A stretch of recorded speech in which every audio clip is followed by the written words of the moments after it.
కంకులోలె నలుస్తుండే కోటప్ప కొండంతా గరిసెలన్నీ నిండుతుంటే కోటప్ప. నా గుండెంతా భూమి అయ్యేంతగా నేను మొక్కల్ని నాటుతున్నాను.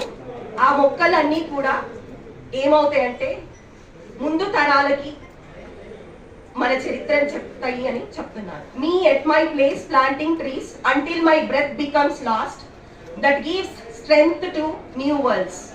సో మనం ఏదైనా చదువుతున్నామంటే అది మనకి ఎంతో బలాన్ని ఇస్తుంది. సో నేను అన్న రాసిన ప్రతి ఒక్క పుస్తకం నేను చదివాను. చదవడమే కాకుండా ఇతరులతో చదివించాను. So me at my place planting trees until my body becomes ashes that gives new seeds to the next generations. So ఈ పోయం ఎందుకో నాకు బాగా గుర్తొచ్చింది మొక్కలు నాటి గనగానే.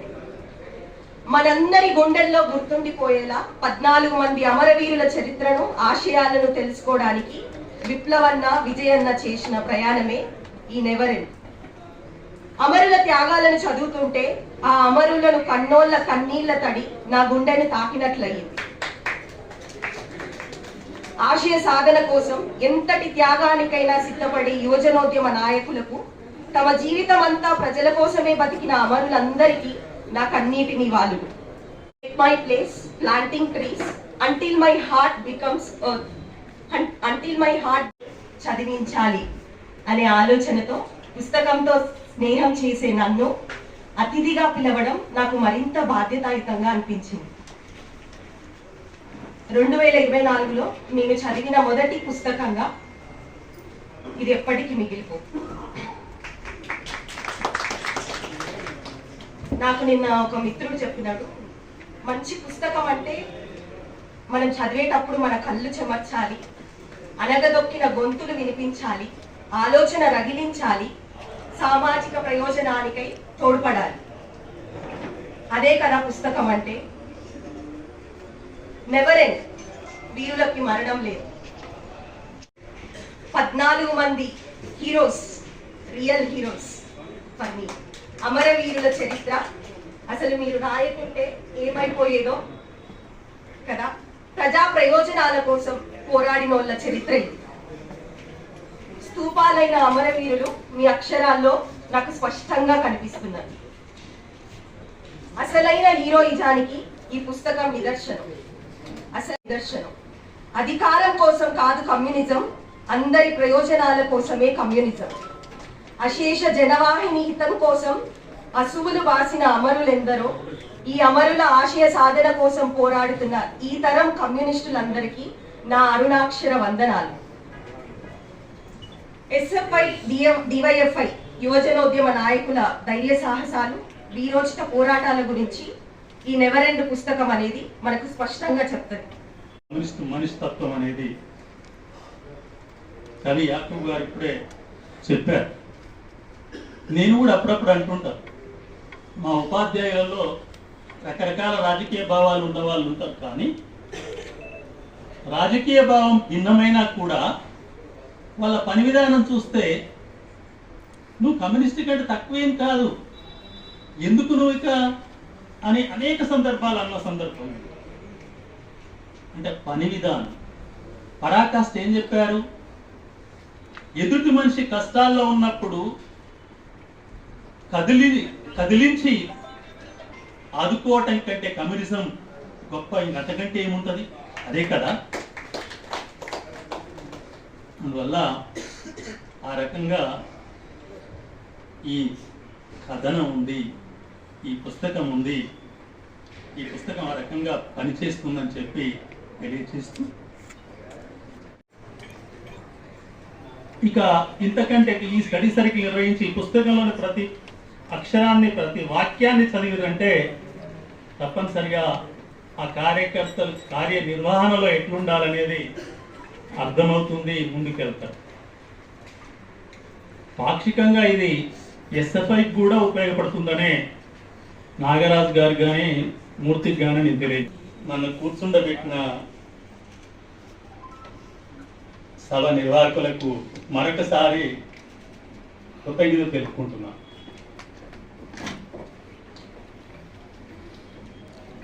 ఈ పుస్తకం ముందుగా నేను నా వైపు నుంచి సూచించేది, కోట రమేష్, వెంకటేష్ డివైఎఫ్ఐ అధ్యక్ష కార్యదర్శులకు తక్షణం ఒక అవసరం ఏర్పడ్డదని చెప్పి నేను భావిస్తున్నా. ఎందుకంటే చదివే కాలం తగ్గింది, చూసే కాలం పెరిగింది. చూసే కాలం అంటే మన స్మార్ట్ ఫోన్లో, చూసే కాలంలో ఏం చూస్తున్నామో తెలియకుండానే సమయం అయిపోతుంది. చూడవలసిందో వినవలసిందో వినకుండానే సమయం అయిపోయి మళ్ళీ ఫోన్ కట్టేసే పరిస్థితి. అండదండాలిచ్చే అశోక నగరం, అండదండాలిచ్చే అశోక నగరం, పన్నీరు యాదన్న నిలిపే ధీరత్వం, పొందే అమరత్వం, కన్నూరు చిరస్వామి చూపే శూరత్వం, పొందే అమరత్వం. అగ్గి పూలావనము మన ఓరుగల్లు, మన ఓరుగల్లు, అమరులు యాదైతే మది తల్లడిల్లు, మది తల్లడిల్లు. అడవి బిడ్డల చూసి తల్లడిల్లిండు, తునికాకు రేట్లకై తుడుం కొట్టిండు, తునికాకు రేట్లకై తుడుం కొట్టిండు, తునికాకు రేట్లకై తుడుం కొట్టిండు.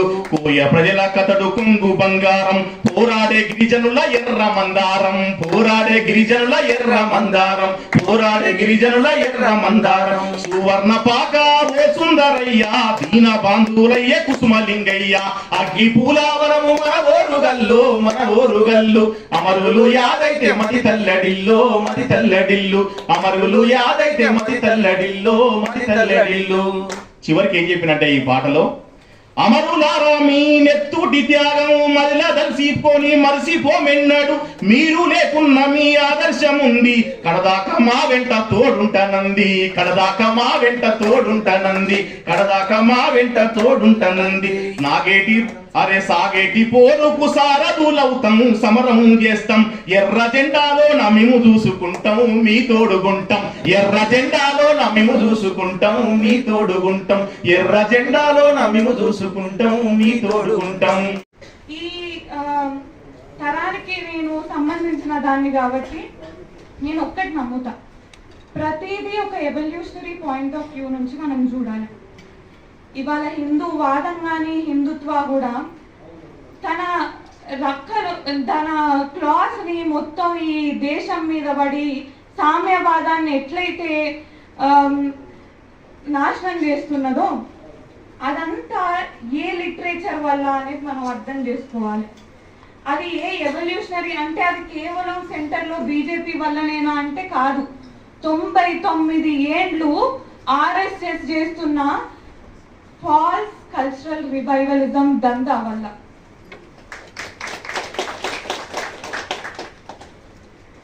మరి ఇది ఒక వైపు దేశాన్ని అజ్ఞానంలోకి నెట్టుతా అంటే మరి మన ముందు తరాలకు ఎట్లాంటి గాథలను చెప్పాలి అనేది ఆలోచించడం ముఖ్యం.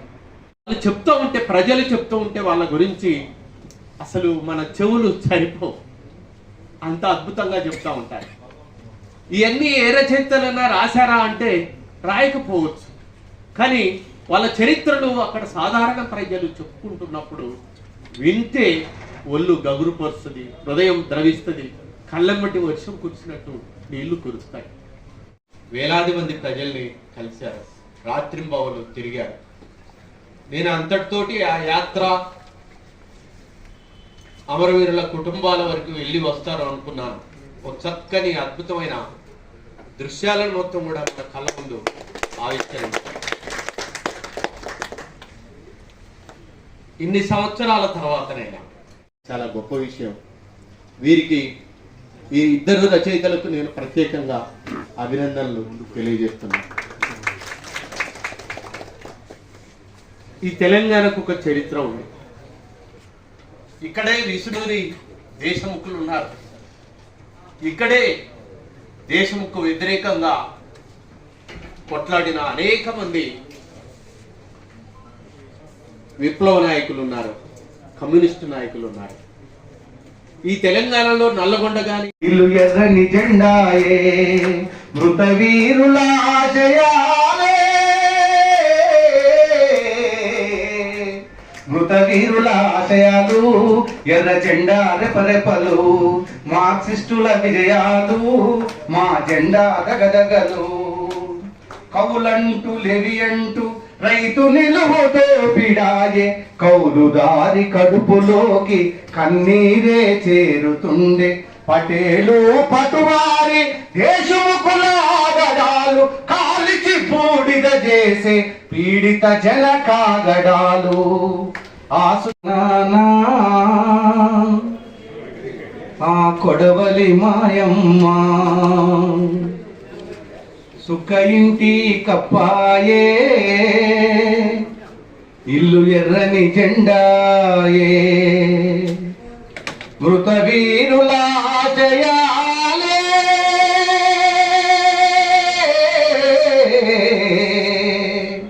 ఓ ఓ మృత వీరుల ఆశయాలు, ఎర్ర జెండా రెపరెపలు, మార్క్సిస్టుల విజయాలు, మా జెండా దగదగలు. ముప్పూట ఎట్టితోటి మట్టి పువ్వ తింటుంటే, దొరోడు ఊళ్ళన్నీ కంకులోలే నలుస్తుంటే అనేటటువంటి ఒక విషయాన్ని కూడా చాలా స్పష్టంగా చెప్పడం జరిగింది. తర్వాత అమరవీరుల యొక్క డేట్ ఆఫ్ బర్త్ గురించి చెప్తూ, చాలా మంది అమరవీరులు ఎప్పుడు పుట్టిల్లో చెప్పలేము. మన స్కూల్లో ఎక్కించినప్పుడు ఏదో ఒక డేట్ రాస్తారు ఉట్టినే. కానీ వీళ్ళు ఏమన్నారంటే, ఈ దేశంలో పుట్టిన శూద్ర అతి శూద్రులకి పుట్టిన తేదీలు ఉండవని అంటాడు ప్రొఫెసర్ కంచాయిలయ్య. ఎందుకంటే శూద్రులకు ఈ దేశ మనధర్మం చదువు నిషేధించింది అనేటటువంటి ఒక స్టోరీ ఉన్నది. అంటే ఏదైనా రాయాలి అని చెప్పేసి అన్నప్పుడు వస్తువు శిల్పం ఎంత ముఖ్యమైందో అట్లాగే దానికి ఒక దృక్పథం ఉండాల్సినటువంటి అవసరం ఉంటది. ఆ దృక్పథం పుష్కలంగా ఉంది కాబట్టి చాలా గొప్ప మాటని, చాలా గొప్ప దృక్పథం తోటి ఈ చరిత్ర అంతా రికార్డ్ చేసేటటువంటి ప్రయత్నం చేసేళ్ళు.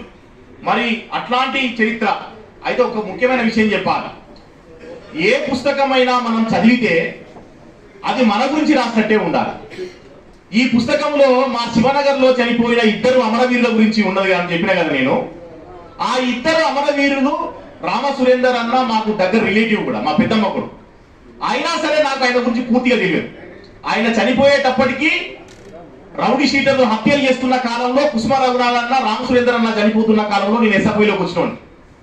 కానీ నేను వాళ్ళని ప్రత్యక్షంగా వాళ్ళతో కలిసి నడిచినా సరే నాకు తెలియని విషయాలు ఈ పుస్తకంలో ఉన్నాయి. అక్కడ ఈ రచయితలు సక్సెస్, అక్కడ వీళ్ళు సక్సెస్. అంటే మూలాల్లోకి వెళ్ళి వాళ్ళ యొక్క జీవన సంఘర్షణని తీసుకొని వాళ్ళు ఏ విషయాల మీద పోరాటం చేసిరు, ఏ రంగాల మీద పోరాటం చేసిళ్ళు అనేటటువంటి విషయాన్ని ఈ 14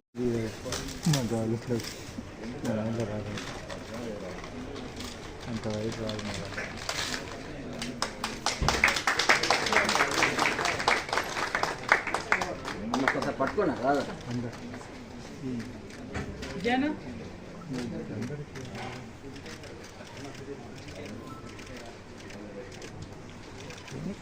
ఇటు వెనుకకు రండి, వెనక్కి రండి, అంత వైడ్లో రాదు. మూలకు రాదు, మధ్యలో వచ్చేది, కొంతమంది మధ్యలో వచ్చేది.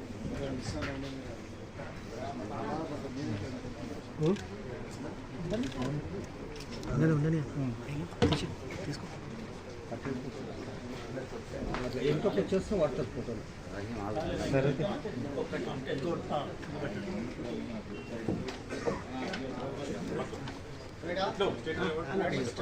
Okay right. ముందు కనిపిస్తుంది.